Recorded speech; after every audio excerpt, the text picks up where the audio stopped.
Hey y'all, Longman 67 or Shane here. I kind of realised I hadn't done a video in a little while, so I said I better do one. I'm working on the base for the 25 pounder for the ISM's Rain of Steel group build. So as you can see, I've laid a basic coat down. I'm pretty sure I did a few videos on this, but I deleted them because I kind of spiraled into rants in them, which was no place for them. There's some cracking from where the clay is set. I'm actually going to leave that in.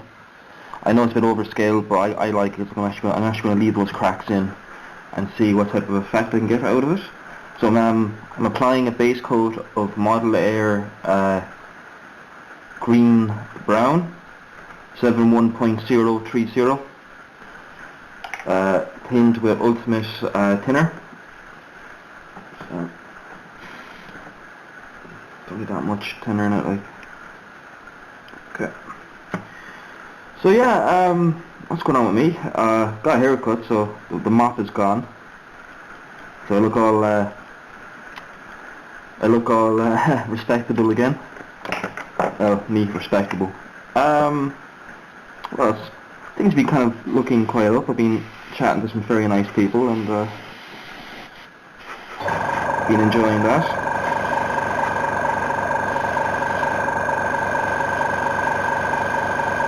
But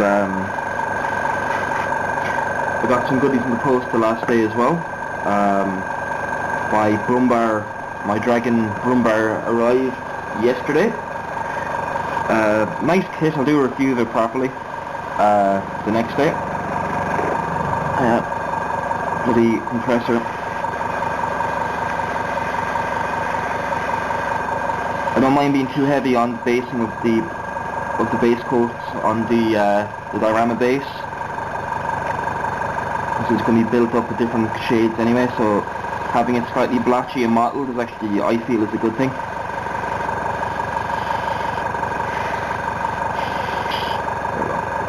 Like that's how I'm going to leave it. So you can see like the kind of concentrations of blotches I've done with the airbrush. Just that's done to simulate tonal differences in how hard baked and how hard compacted the ground is. And last what I mean is when I start highlighting with lighter buffs and yellows, it'll begin to layer up quite nicely and kind of give a bit of tonal variation, which my favourite word I tend to use in every bloody video. But it's important in dioramas. It is incredibly important. A lot of people will just see the base as a bit of flock, a bit of dirt, or like soil effects. You need to kind of see the base as the other character in the diorama. They add life to it, if you understand. Like you might have the world's greatest painted figures and assembled models, but if you do not treat the diorama base or the scenery or whatever with the same level of attention and love and care, you will not get the same result. It's just the way it goes. So equally, you want to put the same amount of time into your diorama bases, if not a bit more, because it's a very simple process, but it can be very unforgiving at times too if you make mistakes. So that's what I mean there. So take your time with your diorama bases. See them as just as important a character as the actual models themselves.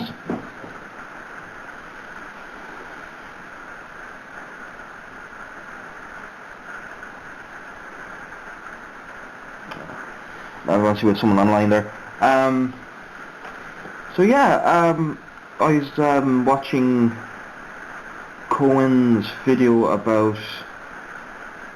He mentioned Frankie Day, and I think he was talking about. I want to comment on it because I have to agree wholeheartedly with him, because I was in a position where what he said didn't really apply. And he's on about the way like how Frankie's wife allows him to smoke cigars, and he's not the only one. I smoke girly cigars because they're cheap. Remember kids, smoking isn't big and it isn't cool. But when you're of age and you make your own decision if you want to or not, don't let anyone else force you. Okay? And again, like, I only have these every few months anyway, and the pipe, you know. But he's on about how his wife is a very accommodating and supportive and basically accepts Frankie for who he is. And like, yeah, okay, I don't have the same level of life experience when it comes to relationships, but I've learned a lot from the ones I was in, because they often didn't end particularly well. And it wasn't always sometimes it was my fault, sometimes it wasn't. And this time I can openly say it wasn't my fault. And but he's on about, I think the word that Cohen was trying to say, I think, was that compromise. You make compromises for the people you care and love about, and you love, like. And you don't force it on them, because you again, like, you know, it was just like, like in my last relationship, like, you know, she didn't particularly like me smoking, and, you know, I cut down, but again, she smoked on the sly as well, so I was just like, I won't display it, but I'm still going to do it, but just in moderation. So it was a compromise. I was respecting her wishes, but at the end of the day, how I was meant to respect her wishes when she herself are breaking the fucking rules. So yeah, it was just an interesting thing. It got me thinking that, like, that is by far the most important thing in a relationship, other than like the physical attraction is obviously important as well, but having that kind of connection where you can trust one another and you sacrifice for one another without actually having to be asked, that is always a good thing. And like, if that lacks in a relationship or not, and you know, again, you should have to change your personality, because a person's meant to, like, you know, like you or love you for who you are. And like, that's what I always say to people when I'm talking to people, and you know what I mean, and they're insecure about themselves or whatever. I go my way to show them there is nothing to be insecure about. Like, they are who they are, and they should not be ashamed of it, you know? So yeah, it was just an interesting topic, and I really enjoyed listening to it. I was watching another model maker. He's more of a war game enthusiast. Greg Huff. Really good painter. Because I was watching his video where he was showing off his small work studio. Really kind of cozy little setup he has. Kind of like the space under the stairs. You know, it's kind of like a triangular thing with like a nice little shelving unit he's built up and all this. But there's one thing I noticed, and I was talking to him about it, and I just said I mentioned now because I don't think I didn't want to come across too forceful, but his lighting was non-existent. He was using the torch from the little spotlight from, like the laptop stations you can get, the little pads, the little LED thing. And like, he does a lot of 6mm stuff. So, buddy, if you're watching this one, I'd really recommend you. Like, I have this over my workspace. And I got that. Someone gave that to me, so I was lucky that didn't cost me that much. But having, especially your 6mm projects, like, that's one is like, to us other model makers, that's 1:300 scale, lads. And he's doing figures. I'm actually ordering a few myself for doing American War of Independence, because like, I hate my eyesight. I want to go blind. But and also, like, you know, you can war game on a small space and still have the feel of the battles of the day, where you can like maneuver and all that. Anyway, but that's off topic. I'll talk about that later on in the video. But I was just kind of worried that, like, you know, he appears to be around the same age as myself. He's 20s. And I was just like, dude, with that type of lighting and those type of small miniatures, you'll go blind by the time you're 30. Because it's just like your man, The Great Escape. The forger. Well, how he lost his sight was that when he was doing such small detail, using his naked eye without any additional lighting, his retinas began to burn out, basically. Yeah. Can't go wrong. I do love when a plan comes together. See what I did there? So yeah. So, buddy, just like, not trying to order you what to do or anything like that. I'm just trying to watch out for a fellow wargamer and model maker. I don't. Cause like, you know, at the time, I know right now you're like, I can do fine on my light on, but bear in mind, your back is to the light. You're casting a shadow, small details. So I'd recommend just go into your pound shop, even if you're tight on cash and you can't buy a big fluorescent. Go into your pound shop and buy, you know, the little flexi neck desk lamps. They're about £6 to £7. I said they're even cheaper in the UK than they are here. And buy 2 of those, or at least one of them, but at least optimally buy 2 and put them on either side of your workspace at an angle to light your area, and that will save your eyes a lot of bother. And also probably it'll actually improve your making experience because you can actually see what you're doing better without having to strain or put yourself out. So that's that. So just for yourself, man. You know what I mean? Like this isn't really me trying to be snobby or pretending I know better. It's just it's just any other model maker will tell you the same thing. Like, you know, your health and your well-being will always come first. You know, just like when I was spraying the last day, I didn't realise how potent the thinners I was using ultimate stuff, fabulous stuff. But I don't have an extractor. And I have a window open. I have a very large shed. Good draft coming through. That's almost half sick half the time. But I noticed I was starting to feel sick. And I kind of realised it's probably whatever was inside the composition, even with the mask. You know what I mean? So I was sick all night for the rest of it. And that wasn't on their fault. Like, that's mine. Because even they say I ventilate the shit out of the place. But again, me and my infinite wisdom, I did not. And I paid the consequence. So just that's what I mean. You know, we look after our health, number one.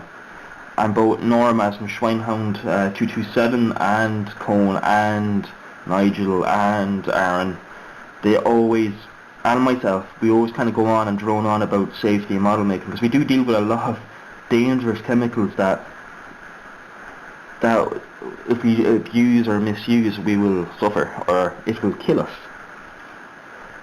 Quite efficiently, I must say. Anyway, so yeah, some interesting projects coming up. I'm going to be making something for someone as a gift, as a thank you. They don't watch these videos, so I'll probably redirect them on, so I know they'll be interested in it because they come from an art background too. So I'm going to be doing a science fiction, fantasy character or historical fantasy. I need to talk to them first and see what their interests are. Just as a thank you for helping me pass some time and generally just being such awesome people. And yeah, so you know what I mean. So it's just my thank you to them. And so yeah, so I've been very fortunate to be discussing very deep topics and great topics with one of my mates and someone I just recently met and I've become quite friendly with. And yeah, it's great to actually have someone with fairly similar opinion, not a similar opinion, but similar outlook, and can kind of elaborate and engage creatively, which I haven't really seen often, you know. But oh, wait, I'll tell you this. My mate and myself, my mate Mark, he's going to be helping me a lot of the gaming videos because he plays a little bit. We get into a lot of philosophical debates when I'm down on these days. It's just who we are. We've always been that way. And we were talking about kind of cyberpunk, you know, that's the genre, kind of Blade Runner style thing. And we're on about the whole philosophical and ethical debate that's kind of currently going on in both the science and kind of philosophical communities at the moment, which is the whole idea the way when people begin to, because they're trying to do this, you know, kind of the transcendent man. And I know that's right words, don't start kind of correcting me on the terminology because I don't care, but I understand the idea of it, where, you know, we upload our consciousness into a computer or robotic state, and technically, like, so we argue, is it still alive? You know what I mean? Because your body is gone, but your conscience, or your perceived consciousness, because technically it's a reconstruction of your consciousness because it's no longer biological, like, it's digital at that point. Now people say, well, oh yes, but your consciousness is nothing more than electrical responses anyway. Yes, that is true, but it's still a biological natural response rather than a man-made digital one. So like, no, we get into this, and he's very for the whole like cybernetic style, you know, uploaded into a computer or into a robotic body with a mapped version of your mind, where I'm very kind of traditionalist and go, well, look, no, well, that's not human anymore. You're actually a different race at that point. You're not even a species. Because a species is organic. That's technically like what basically you're becoming Cylons from Battlestar, but not the Caprica 6 or Caprica 12 or the fuck they are, because they are bioengineered, they're clones. These guys will be solely mechanical, so they'll be like kind of Centurions that look like humans. So yeah, it's an interesting debate. So it normally starts off in arguments, because like I'm not scared of technology. I like technology as much as the next guy, but I don't like how technology is just jamming things down our throats, like mass media. Bear in mind, I did a media course. I come from a film background, so like we studied this in detail. And what does like all these social medias have in common? Is they're all advertising platforms for trends and all that. And like it's where like the individual is beginning, in many of us, to become an ever rarer phenomenon within human beings. So we're all now trying to. How many of us actually buy our iPads and iPhones for the simple technological application that they allow us? Actually, like, and I mean honestly now, how many of us actually buy it for the tools rather than the looks? And to be honest with you, only those who who are into technology, or they actually read what the thing can do and go, well, that can make such a task easier. Well, they're few and far between. You know what I mean? There might be millions, but the tens of millions will buy it because it looks nice and like their friends bought it. So you can imagine, like in the future, like when everything is, when we're actually integrated completely into a cyber world, it's going to be this pure, like everybody's going to be kind of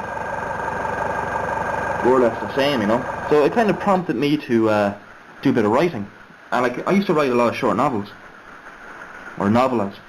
And I've been playing with this idea for a while, and this kind of debate really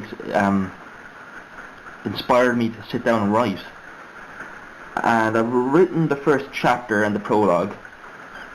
I did show it to my mates who were very good, and I'm going to show it to another friend of mine who's I hope they will enjoy it, and I kind of value their input, so I'm going to ask them as well to tell me what they think. And it's basically set like 130 years from now, and it's kind of it's a utopian society with a dystopian undertone, because technically a utopian society would never really work unless everybody was forced to assimilate to one ideal. The reason why utopian things do not work is simply because mankind has different opinions on things. So they have to find ways to take the humanity out of humans. It's a little bit like equilibrium in a way, but without the taking the emotion suppressant drugs, This one's a little bit more subtle. So it's like, so everybody like thinks the world is perfect. We're beginning to because we build up high in like kind of hive city style things. We don't take up the same amount of space as we did once, so we're beginning to rebuild our damaged wildernesses and ecosystems. Actually, what we do is that we pick like a 300-mile square grid and we build our cities around it. And that's how we preserve our natural habitats, if you get me. So it's all like eco-friendly, clean fields and all this, and like poverty is gone, diseases are gone. There hasn't been a war in over 100 years with no shots fired in anger by any nation. Though yes, you're still going to have crime, and you're still going to have that type of like murders and all that. But everything's on an all-time low. I mean, Africa is like being transformed by human engineering. So like, what were once deserts now are all lush farm belts and all that, using massive irrigation systems. So like that's all like happy. But what I'm proposing is both how do people live in a world where they are partly machine, partly human, or totally cybernetic, or digital, should I say? And like the psychological and the question of self. So also, how does a utopian society actually work? How do people actually you know what I mean, you're switching, so it's like that Buddhist philosophy, and I have no time for Buddhism, because it's like, it takes the human out of the, it takes the humanity out of the human, like, because I do not care about anything, mankind is now, that's actually, it's discipline, but you have to force yourself not to have attachment, and that's not, mankind isn't cut out for that. It's the fact that we can get angry, sad, or feel love or depression is what makes us human beings. Now some of us will suffer, like myself, will suffer more from it than others. You know what I mean? We might have too much of one thing and not enough of the other. That's the balance, you know? So the whole idea is that the utopian society is a carefully constructed lie that is maintained by the governments, because like all the countries are technically friends. America has become like a closed off economy that their economy's gone through recession so many times that nobody wants to work with them anymore. So they're closed off, they're kind of self-sufficient. They kind of got back to what they were before the outbreak of World War One. Europe, because of the EU, is a bit more stable, that they have multiple economies. And they're kind of on talking terms with Russia. And then the other big kind of economic empire partnership is Asia, who's being peacefully coerced and annexed by China to basically become like an economic superpower. That they're basically like it's like an Asian Union style thing, you know what I mean? Like same, it's the same thing as like the EU, like. So, but they're all friends and they're all meant to be helping each other. But I have it that that's denying mankind, and so they're all trying to trump each other and sabotage each other's cultures, indirectly or directly. And it's all about kind of these kind of special forces, kind of sleeper units that are going in, either trying to prevent each other from destabilizing their societies and economies, or trying to destabilize. So it's all about that. So it's all about like the dystopian undercurrent that is required to maintain the balance of power and to maintain the balance of what the utopian society is built on. Because like, I'm a realist, so like for a utopian society to work, people actually have to. People lose their rights in an utopian society. If you don't agree with me, think about how do we all follow for a utopian society? We all have to think the same, follow the same ideal, have the same goal, the same plan. That's not true. You know what I mean? We're all different, even though we might all have similar philosophical and ethical views, but ultimately they're all just different extremes of that view, so we're all going to be slightly different. So in this way, like, people are coerced indirectly by the media, by the government, to kind of follow they become the sheep, you know what I mean? But they're happy sheep. So, and when people are happy, people don't ask questions. So that's what it's all about. Like, so I'm going to start reading you parts of it as I develop it, and I hope you like it. Okay, I'm going to sign off now. I'm going to continue with this. We'll check back in here in a little while, and I'll see you all soon. Okay? Look out for each other, watch out for those buses, and I'll talk to you in the next vid. And thank you for listening to me rant and rave for a few minutes as well, as always. Thanks, lads. See ya. Bye bye. Hiya, back again. So it's been about maybe 20 minutes since I did the last video, so maybe it was a bad idea for me to sign off. It is pelting down rain as always. How I love the west of Ireland. Though we did have, mind you, we had 15 minutes, no we didn't. We had about 3 hours of lovely sunshine yesterday, and I missed all of it. What happened was, I was kind of having a bit of a head cold, kind of chesty cough at the works. Took a bloody decongestant, maybe, isn't that the word? Nurofen, like cough and flu. Well, it's got codeine in it, so it knocked me the fuck out for 4 hours or 3 hours. Missed all the weather, all the lovely weather. When I actually went out then to hang out with my mates, the minute I got down to these houses, it started raining, and it rained for the entire night, and it hasn't stopped since. And that's so it's been raining for about 19-20 hours solid here, which is quite normal. So enough with me bitching about the weather. I'm trying not to swear. I've as you can see, I'm more or less happy how this looks. This is Hummy the bass. I just use different tonal variations. Again, my lovely word that I love using. Makes me sound like I know. It makes me sound like I know what I'm on about. So I use different tones, built it up, kind of give it a light mottled effect. The cracks, I actually like the cracks. I think they come across quite well. So I'll take the gun here and just give you. Now the base is yet to be washed, and then I have to put a small pigment wash to make sure it blends in. So like as you can see, it's pretty close to, the gun actually blends quite well into its environment, which I actually think is good. You know, that's the whole idea. Now mind you, I'm going to have to tone back the paint, so I'm going to put like a dark brown, maybe sepia wash over it, and then I'm going to make a glaze of, if you remember, oh sure I didn't say, this product that I used for the dust effects on the limber and the gun. So I'll make a thin down version and apply it very lightly just to make sure it blends, that the weathering on the gun blends into the actual weathering on the base. So yeah, it's getting there. So let's show you a quick look, see what everything actually looks like. So just something like that. So it's a nice busy little base. Looks quite nice actually. You know, I'm happy I stuck this model out. You know, it did come close to being binned more than once, but looking at it now, it looks quite well. It's a little bit more kind of tan in the camera than it is actually in reality. It's a bit more subtle, but a couple of washes and pigment washes on top of that will tone that right down. So we're nearly there now, lads. That's really it. Nothing else really going on. Again, just horrible outside. Nobody's about. There was for all the chat there. But well, what can you do? So also on another note, I have ordered. Well, I ordered these. I haven't got heard back from them. I'm a bit annoyed that it's taken almost 3 days just to have my payment confirmed, and I'm actually beginning to think I might cancel my order because of that. It's like, that type of crap isn't on, you know. As far as I'm concerned, you're a business.